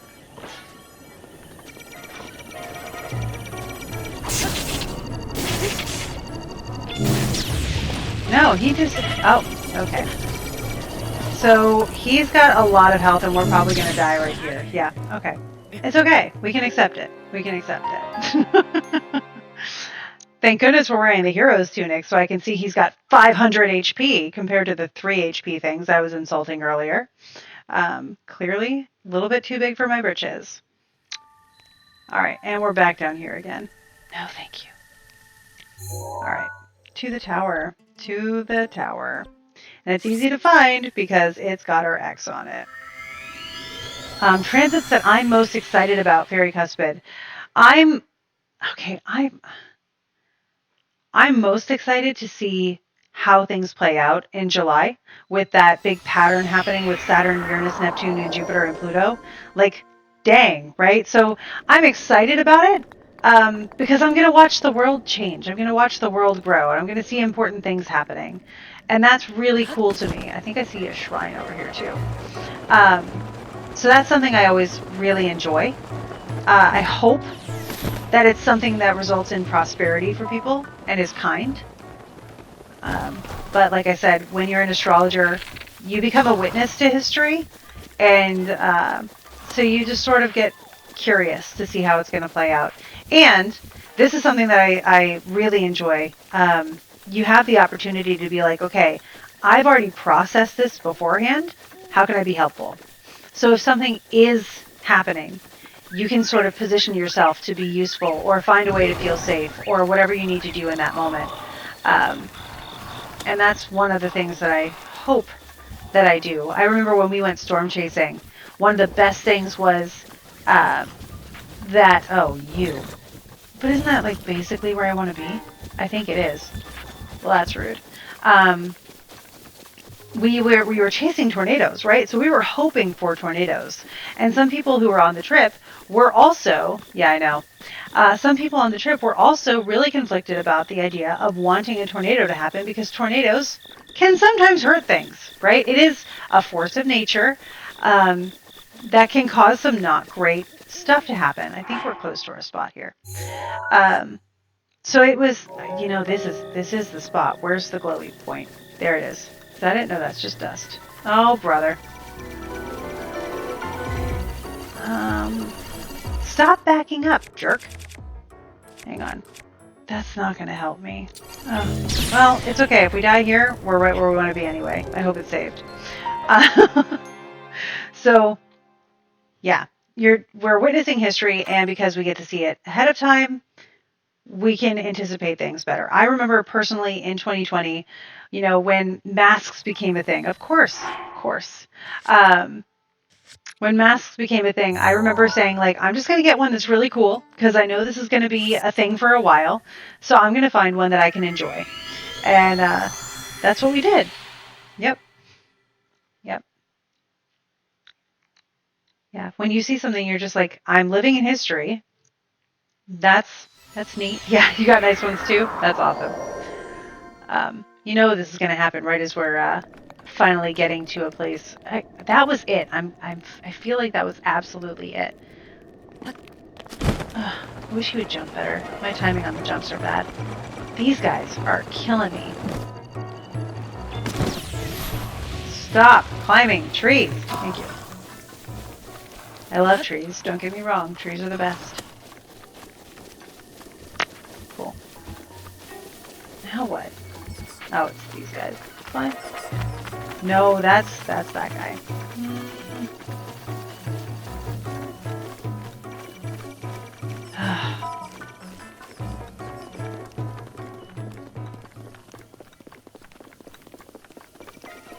Oh my goodness. The levels of anxiety with that. I would not want that to be my alarm clock. Okay, so there's that guy again. But maybe it's not around here? Because there would be a glowing spot and there isn't. So I guess it's not the thing.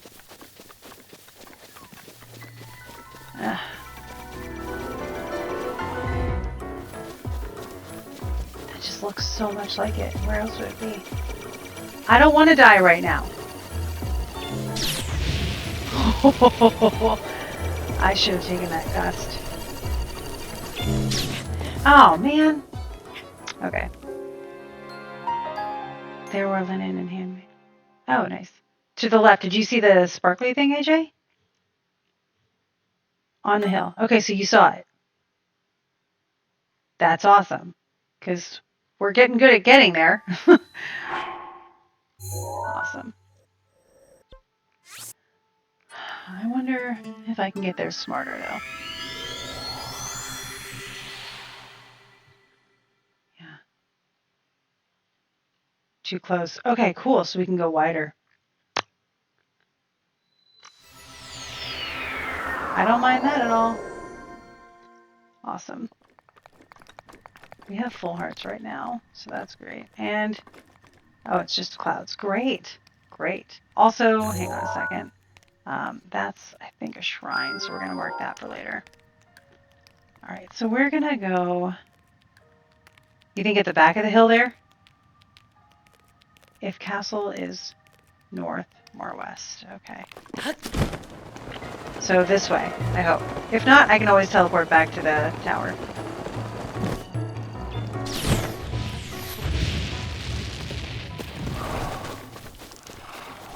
There we go. Okay, that's going to run us right by that guy.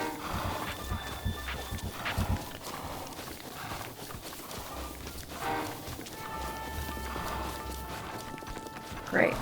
That went better. I don't care about peace. Yeah. So like I said, any questions about the Aries Ingress 2025?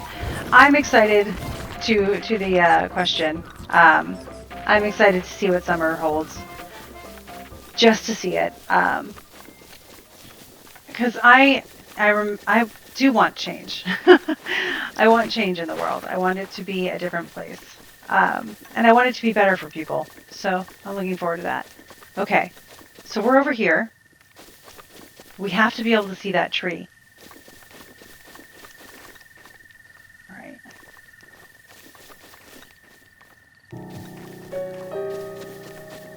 Just gonna play hide and seek. Can you look at the photo? Okay. We're looking. Oh yeah, you're right. I think it's at the other. I think it might be behind the castle. Now that I look at it. Yeah. Alrighty. Well, let's go this way. If we run into that first, great. If not, we'll see what happens. I don't know why you guys are coming out.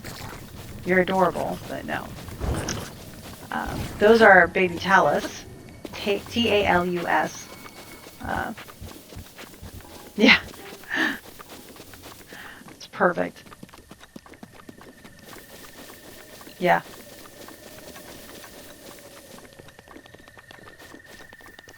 This is a game that, I think this one came out in 2016, right? It was when the Switch first came out. So that's how long it's been since I played it. It's been almost 10 years. Oh, God. Since I played this game. It was, I think, a March release.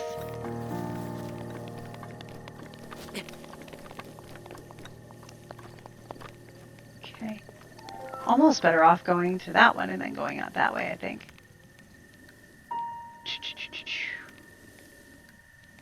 Oh, they're no fun. Or is it that tree over there, maybe?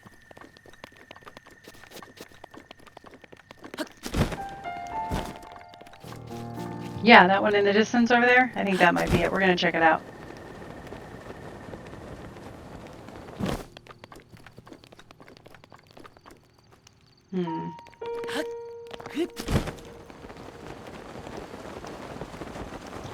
Very nice.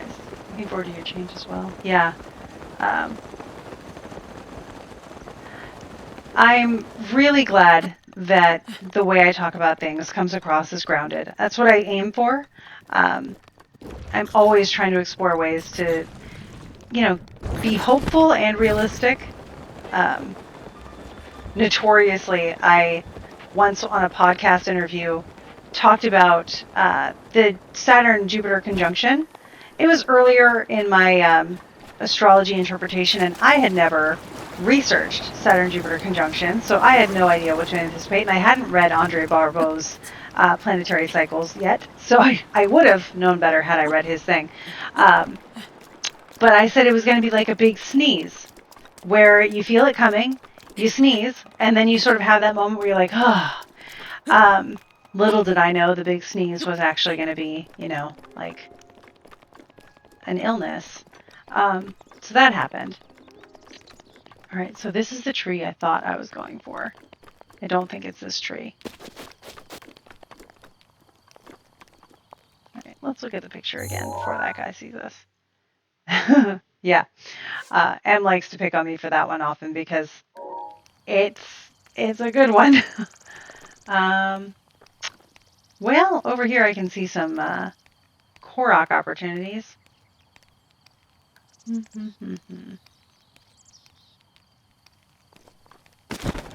Oh, that's not going to have as much air as I want it to, but that's okay.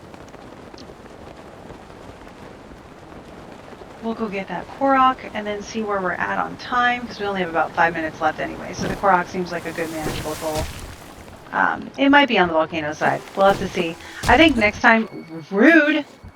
And the rain's here. Great. You know what? I don't have to deal with this. I'm going to go here. No, wait, that's the ones in the canyon, isn't it? We're going to go here. Cool. Yeah, it's probably on the other side. You're right, though. We should have seen the volcano in the background, and we didn't. So, good point.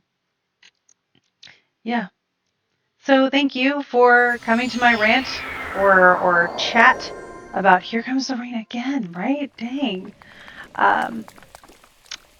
About the Aries ingress. Okay. This is this general direction.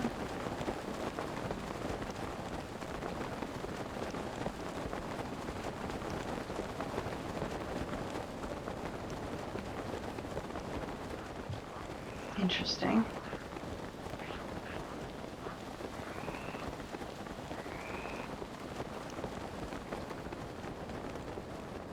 So much rain in this game. Yeah. Yeah, I hope it was informative, clear. I'm glad it felt grounded.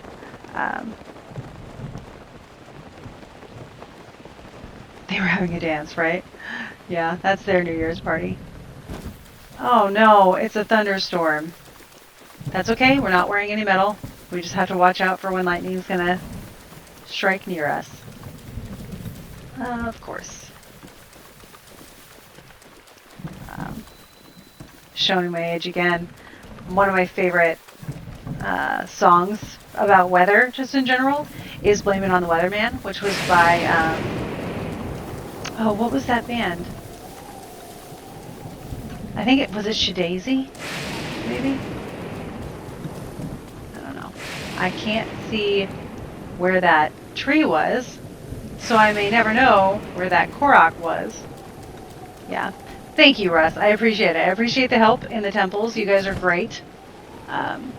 Keep it up. Also, in January, there's going to be an update for Animal Crossing coming out. And if you would like, we can take a break, switch entirely, whatever. We can check out Animal Crossing, or if there are new games that you want to try, I'm open to that. I adore playing the games and being able to find ways to make them relate back to astrology and magic. It's kind of what I do. So, if you have recommendations, things like that, I am very open to it. This is so much fun for me. And I've got a perfect setup for it now. I'm like cozy as heck. So thank you to everybody. Thank you to the people who subscribed during this broadcast. I appreciate you guys. Best New Year's celebration ever, honestly. I'm just going to hang out, watch the finale of Stranger Things, and hope they don't kill Steve. So, yeah. Best of luck to everybody else out there, too. All right, we're very close to where we were now, I think. But, yeah. Yeah. Wishing you all a very wonderful new year. We'll pick up here next time, and if I can't find that Korok because it's raining again, we'll just head to the next storyline place. We'll do the shrine and do the next storyline place. Sound good? Awesome. Yeah. Save Steve. I'm so here for it. All right, you all. Thank you. Have a wonderful, I'm going to look at the camera. Have a wonderful new year. And I wish you the very best of everything that's coming. I will be around the entire time to help you with the astrology, the folk magic, and the cozy gaming for a little bit of escapism in this very Piscean, Neptunian year. All right. Bye.